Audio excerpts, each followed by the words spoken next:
श्री नृसिंह सरस्वती महाराजांच्या मूळ पादुका 3 ठिकाणी आहेत। संन्यास घेऊन ते जेव्हा घराबाहेर पडले तेव्हा प्रथमतः ते औदुंबर येथे आले। तेथे त्यांनी पहिला चातुर्मास करून अनुष्ठानाला प्रारंभ केला। तेथे त्यांनी आपल्या पादुका ठेवल्या। त्या पादुकांना विमल पादुका असे म्हटले जाते। विमल म्हणजे स्वच्छ, निर्मळ, शुद्ध असा भावार्थ होतो।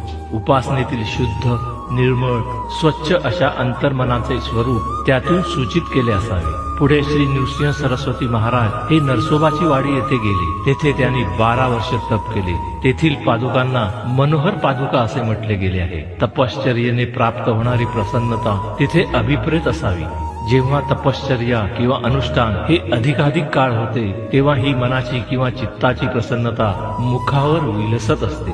स्वतः श्री गुरूंनी सांगितले की तुम्हा सहित औदुंबर आमच्या पादुका मनोहर, पूजा करीती जे तत्पर, मनकामना पूर्ती जाणा। त्यानंतर श्री नृसिंह सरस्वती महाराज गाणगापूर येथे आले। प्रथम त्यांनी संगमावर 24 वर्षे अनुष्ठान केले।